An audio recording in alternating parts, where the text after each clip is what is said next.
Assalamualaikum warahmatullahi wabarakatuh. Kawan-kawan sekalian, kembali kita berjumpa di Jejak Semesta 65. Semoga kita semua dalam keadaan sehat walafiat, selalu dalam lindungan Allah Subhanahu wa taala, Tuhan semesta alam dan segala isinya.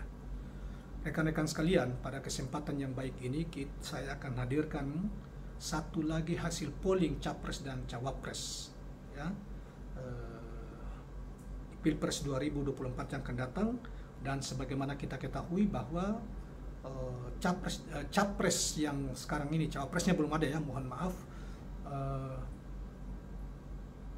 yang beredar dan dominan saat ini dan kelihatannya tidak terjadi lagi perubahan, yaitu yang pertama adalah Anies Baswedan yang diusung oleh Partai Nasdem, PKS dan Demokrat, kemudian Ganjar Pranowo yang diusung oleh PDIP dan P3 dan dua partai non parliamentary yaitu Hanura dan Perindo.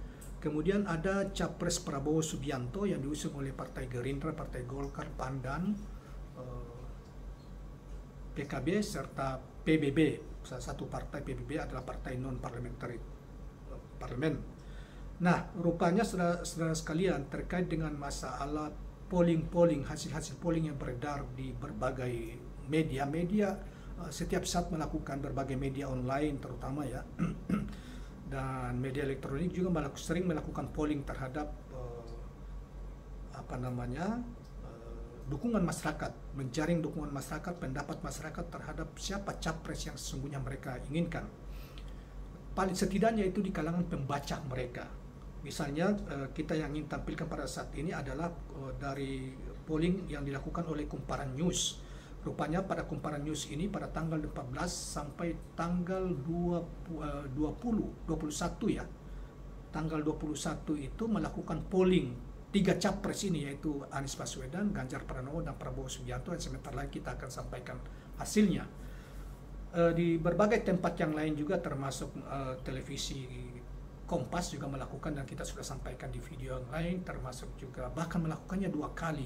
Kemudian ada satu kali adalah kompas.com, kemudian ada juga Tribun News ya, Tribun Wow Official dan lain-lain sebagainya. Nah, rupanya Kumparan News ini melakukan untuk kedua kalinya untuk sekadar mengetahui dinamika pilihan di para pembaca. Sehingga para pembaca kali ini memang tidak terlalu besar yang di cover di dalam hanya sekitar 33 ribuan, sekitar 5 ribuan ya, 5 ribuan responden yang atau voters yang ikut serta di dalam 5.600-an yang terlibat di dalam polling ini ya. Kalau saya tidak salah di polling pertama juga Anies memang masih memenangkan mutlak polling itu, dan ini juga hasilnya relatif sama ya. Nah, baiklah kawan-kawan sekalian, kita coba bacakan apa polling Kumparan News yang diadakan pada tanggal 14 sampai 21 Agustus 2023 ini. Yang kita bacakan beritanya kita ambil dari Kumparan News pada tanggal 21 Agustus, yang dimuat pada tanggal 21 Agustus ya 2023. Ada 56,86% pembaca yang menyebut bakal memilih, maksudnya pembaca Kumparan News online ya, memilih Anies Baswedan jika Pilpres digelar sekarang.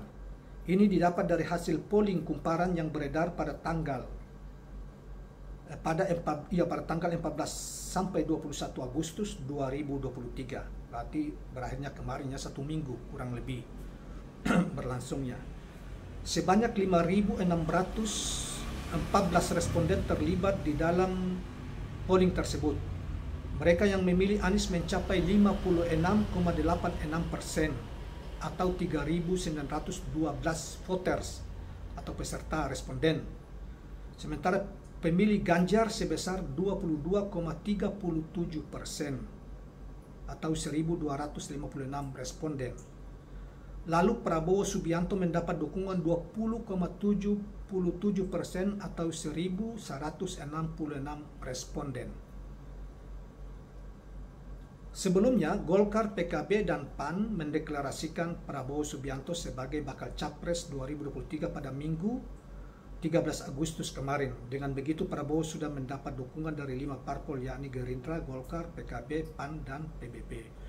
Jadi saudara sekalian, kelihatan sekalipun satu hari sebelum diadakan polling ini, dua partai besar, satu yaitu Golkar dan satu partai menengah yaitu PAN, semuanya partai parlemen itu telah mendeklarasikan Prabowo. Tetapi peta dalam polling ini tidak berubah, bahkan Prabowo di urutan ketiga di bawah Ganjar yang memenangkan Ganjar memenangkan di atas kurang lebih 2 digit. Nah, Anies sebelumnya sudah dideklarasikan oleh Partai Nasdem pada Senin 3 Oktober 2022. Selain Nasdem, Anies juga didukung oleh PKS, Demokrat, dan Partai Umat. Sementara itu, Ganjar dideklarasikan sebagai capres oleh PDIP pada Jumat 21 April 2023. Selain PDIP, P3, Hanura, dan Perindo juga berada dalam gerbong pendukung Ganjar. Seperti yang saya sudah sampaikan tadi, kawan-kawan sekalian. Jadi saudara sekalian, Kumparan News adalah satu media online nasional yang sangat terkenal tentunya, selain misalnya Detikcom ataupun yang lain-lain gitu ya, atau misalnya Republika dan lain sebagainya. Tetapi Kumparan adalah salah satu yang sebetulnya dia tidak punya, Kumparan ini juga tidak punya nuansa ideologi. Misalnya berbeda dengan Republika yang kelihatannya umat Islam dari awal didirikan, ketika ISMI itu didirikan, ISMI di masa Pak Harto, akhir periode Pak Harto yaitu Habibie, kemudian diikuti dengan pendirian Republika yang sekarang ini. Republika juga sudah diambil alih oleh, katanya saham terbesarnya ada Pak Erick Thohir. Nah, tetapi Kumparan News ini sebuah media yang sangat selama ini nasionalis ya, netral dari sisi agama dan sebagainya, media online yang cukup besar, nasional, dan memiliki pembaca yang ribuan bahkan puluhan ribu, mungkin juga ratusan ribu. Tetapi pembaca Kumparan News ini kemudian melakukan survei, dan memang di survei pertama juga tidak kurang lebih sama, voternya 6 ribuan kalau tidak salah, dan dilakukan selama seminggu. Kemudian ini nyaris menyentuh angka 5.000 karena 5.000 pesertanya 5.500-an ya, 800-an. Nah, itulah presentasi tadi saya sudah katakan bahwa 56, hampir 57% itu memilih Anies, sementara Ganjar 22%, Prabowo hanya 20% sekian, dan itu sangat besar sangat besar ininya perbedaannya.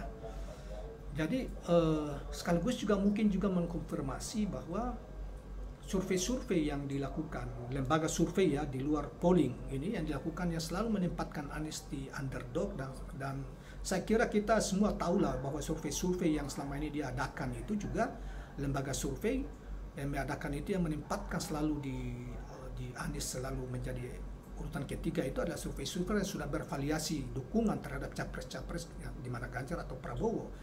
Litbang Kompas yang terakhir yang sangat menempatkan Anies jauh di bawah dua kandidat Prabowo maupun Ganjar, di mana keduanya perbedaannya sangat tipis, 20 kalau tidak salah itu 24 sekian, cuma perbedaan cuma sekian persen aja. Sementara Anies ditempatkan di angka 15 kalau tidak salah, itu bahkan jauh.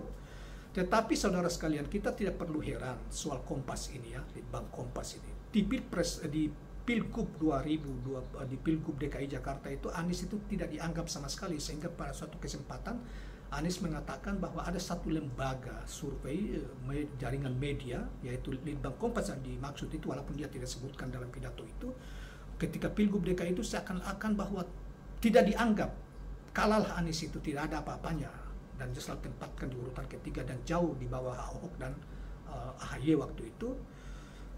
Sehingga dia mengatakan ini apakah survei atau lembaga survei atau survei pendapat rakyat atau survei keinginan mereka. Nah, ini tergambar seperti Litbang Kompas. Tetapi ketika survei Litbang Kompas diuji dengan polling, maka terbantah. Polling Kompas itu diikuti 62 ribuan voters itu Anies jauh meninggalkan Ganjar maupun Prabowo. Jadi ya kembali ke soal kumparan ini, saya kira itulah gambaran tentang polling yang tidak bisa diatur. Itu pendapat rakyat langsung, pembaca langsung yang menjatuhkan pilihan-pilihan mereka dan menjadi gambaran bagi depan. Kalau survei itu kan agak sulit kita bisa menggambarkan netralitas mereka, karena mereka dibiayai, bisa jadi dibiayai oleh para kandidat-kandidat yang lain atau oligarki dan rejim yang tidak menginginkan Anies, karena memang sekali lagi rejim ini tidak menginginkan Anies, selalu ingin mendorong dua nama ini sejak awal seperti yang dikatakan oleh rejim ini sejak akhir tahun Agustus yang lalu dan lain sebagainya. Ulasan tentang ini tentu akan sangat panjang, tapi kita cukup akhiri dalam konteks polling kumparan ini cukup memberi gambaran terhadap kita bahwa apa yang dilakukan oleh survei-survei itu lebih banyak palsunya, lebih banyak upaya penggiringan opini, upaya membodohi masyarakat, menipu masyarakat daripada gambaran yang sesungguhnya di masyarakat. Demikianlah kawan-kawan sekalian, mudah-mudahan bermanfaat dan mencerahkan. Semoga saya berharap bahwa jangan lupa tekan tombol subscribe, like, dan share channel ini. Assalamualaikum warahmatullahi wabarakatuh.